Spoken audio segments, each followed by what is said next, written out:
மன அழுத்தம், depression, 6-7 variety இருக்கு டிப்ரெஷன்ல. அது எந்த விதமான டிப்ரெஷனா இருந்தாலும் சரி, டிப்ரெஷன் நடக்கக்கூடிய இடம் வலது பக்க மூளை. இடது பக்க மூளை என்ன பண்ணுது, வலது பக்க மூளை என்ன பண்ணுதுன்னு நான் அப்பவே உங்களுக்கு சொல்லி கொடுத்துருக்கேன். வலது பக்க மூளை ஐம்புலன்களோடு இணைந்து உலகத்தோடு இணைந்திருக்கிறது இடது பக்க மூளை. வலது பக்க மூளை தான் என்ன எடுத்துட்டு வந்திருக்கு ஜென்ம ஜென்மாந்தரத்துல பண்ணது, அதனுடைய ரெக்கார்ட். சித்தா ஓபலாங்கட்டா அப்படிங்கிற ஒரு இடம், அந்த இடத்துல ரெக்கார்டு கொண்டு வந்திருக்கோம். நாம நிறைவேறாத ஆசைகள், செய்ய பாவ கர்மங்கள், புண்ணிய கர்மங்கள் என்ன பண்ணிருக்கோம், அதனுடைய பதிவேடுகள் எல்லாமே ஓபலாங்கட்டா சித்தா வலது பக்க மூலையில இருக்கு. நாம ஏன் பிறந்திருக்கோம் அப்படின்னு சொன்னா, ஜென்ம ஜென்மாந்தரத்துல பண்ணிருக்கிற பாவத்தை கழிச்சு புண்ணியத்தை அனுபவிச்சு நிறைவேறாத ஆசைகளை நிறைவேற்றி கொண்டு தலையில் ரெக்கார்டிங் எதுவுமே இருக்கக்கூடாது, வெற்றிடமாகணும். அது வெற்றிடமா இருந்ததுன்னா அகங்காரம் வேலை பண்ணாது. அகங்காரம் வேலை பண்ணணும்னா இந்த உலகத்துல நாம பிழைக்க வேண்டிய அவசியம் இருக்காது. அப்ப நம்ம எரியாம நம்ம கடவுளோட போய் இணைஞ்சிருவோம். அதுக்காக தான் வந்திருக்கோம். ஆனா அதுக்கு மத்தியில உங்க மாதிரி கையில ப்ராப்ளம், காலில் ப்ராப்ளம், தலையில ப்ராப்ளம், கண்ணுல ப்ராப்ளம், 28 ப்ராப்ளம் வந்துருது. அதை சரி பண்ணிக்கிட்டாதான் தலையை வெற்றிடமாக்க முடியும். எப்படி ஜென்ம ஜென்மாந்தரத்தில் நடந்த விஷயங்கள் வலது பக்க மூலையில் பதிக்கப்பட்டிருக்கிறது, அதை போலவே சில மனதிற்கு வருத்தத்தை கொடுக்கக்கூடிய நிகழ்வுகளை கண்ணால் பார்த்தாலோ அல்லது காதால் கேட்டாலோ உணர்வு பூர்வமாக நீங்க எப்ப இன்வால்வ் ஆறீங்க, ரோட்ல போறப்ப ஒரு ஆக்சிடென்ட பார்த்திருக்கலாம், ஒரு சின்ன பொண்ணை கற்பழிக்கிற சீனை நீங்க பார்த்திருக்கலாம், கண்ணெதிரில் ஒருத்தனை வெட்டினதை பார்த்திருக்கலாம். நான் மலேசியாவுக்கு போனப்ப என் கண்ணெதிரில் ஒரு 18 வயது வாலிபனை ஒரு 10-15 பேர் சேர்ந்து வெட்டினாங்க. என் கண்ணெதிரில் பார்த்தேன். மைண்ட் ஸ்ட்ராங்கா இருந்தா மறந்துடுவோம், இல்லைன்னா இந்த மாதிரி நிகழ்வுகள் மறக்க முடியாது நம்மளால. வாழ்நாள்ல ஒரு முறை தான் இந்த மாதிரி சம்பவங்களை நாம பார்க்க முடியும். பாம்பு முழுங்கிறது, புலியோட சண்டை போடுறது, இதெல்லாம் விசித்திரமான நிகழ்வுகள். ஒரு மனிதனை புலி கடிச்சு கொதறது, இந்த மாதிரி மனதை நெருடக்கூடிய சில விஷயங்களை கேட்டாலோ அல்லது பார்த்தாலோ தலையில அது ரெக்கார்ட் ஆயிடும். அதை எடுக்க முடியாது, ரொம்ப கஷ்டம். சில விஷயங்கள் மனசு ரொம்ப கெட்டியா இருந்து ஸ்ட்ராங்கா இருந்ததுன்னா அது ஒரு 15 நாள் 10 நாள் 15 நாள்ல தானாவே மறைஞ்சு போயிடும். ஏன்னா நீங்க நிகழ்கால வாழ்க்கையில உங்களை நீங்க ஈடுபடுத்திக்கிறதுனால அதுக்கு ப்ராமினன்ஸ் கொடுக்க மாட்டீங்க. இது ஆரோக்கியமான மனதுக்கு செய்யக்கூடிய வேலைகள். எனக்கு மனது ஆரோக்கியம் இல்லை, மன அழுத்தம் வந்துருச்சு. மன அழுத்தம் வர்றதுக்கு காரணம் இந்த மாதிரி காரணம் அல்லாமல் ஹெரிடிட்ரியல் ஃபேக்டர் கூட இருக்கலாம். சில பேருக்கு முடியே இருக்காது, சில பேருக்கு எக்கச்சக்கமா முடி இருக்கும், சில பேருக்கு பிறந்த உடனே கண்ணு தெரியாது, சில பேருக்கு பேச கேட்க முடியாது.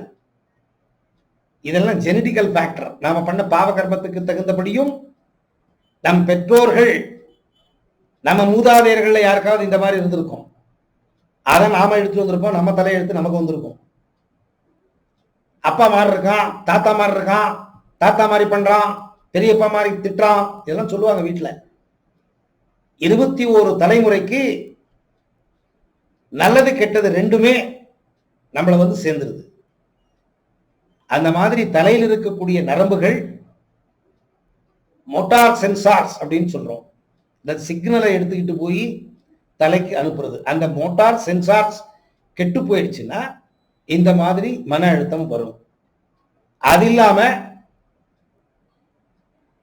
தலையில 3 சுரப்பிகள் இருக்கு, நிறைய வீடியோல பேசியிருக்கேன்.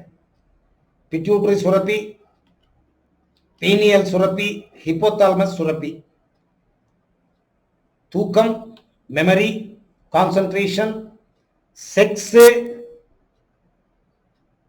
தலையில் என்ன கமாண்ட் வருது அதை நிறைவேற்றி வைக்கக்கூடிய ஒரு சக்தி. இதை கொடுக்கிறது எதுன்னு கேட்டீங்கன்னா, தலையில இருக்கிற 3 சுரப்பிகள் சுரக்கக்கூடிய ஜூஸ். அது என்ன? Serotonin, melatonin, dopamine. இந்த சுரப்பிகள் தப்பு தப்பா சுரக்க ஆரம்பிச்சிருச்சுன்னா மன அழுத்தம் வந்துருது.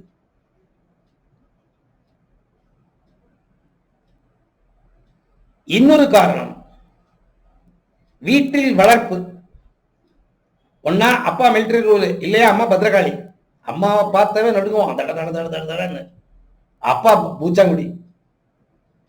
சாது மிரண்டால் காடு கொள்ளாது. ஆனா சாது அப்பா, இவன் அம்மா பத்திரகாளி. சில வீட்டுல அப்பா பத்திரகாளி இருப்பான், மிலிட்டரி ரூல். அம்மா அடங்கி ஒடுங்கி இருப்பா.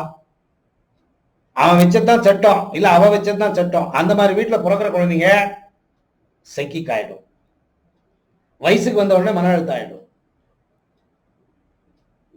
இந்த மாதிரி நிறைய காரணங்களினால் மன அழுத்தம் வருது.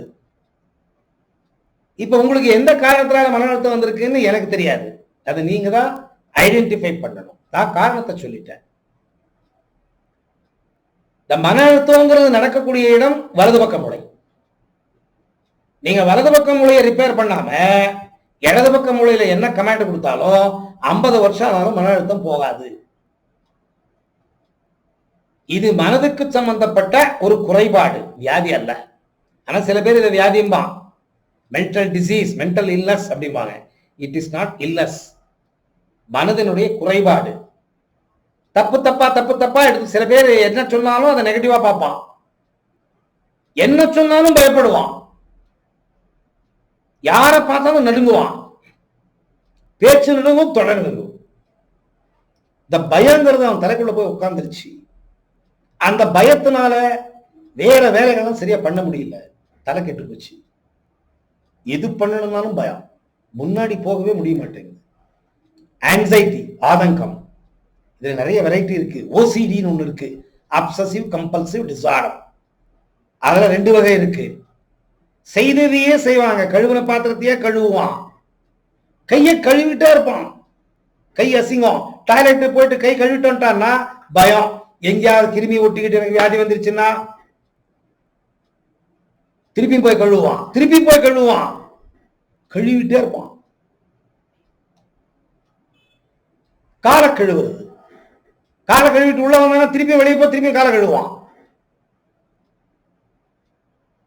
ஒரு துணியை போட்டுக்கிட்டான்னா 10 நிமிஷம் கூட உடம்புல துணி இருக்காது, கழட்டி போட்டு திருப்பி இன்னொரு துணி போடுவான், திருப்தியே இருக்காது. இதை ஓசிடின்னு சொல்றோம், அப்சசிவ் கம்பல்சிவ் டிசார்டர்.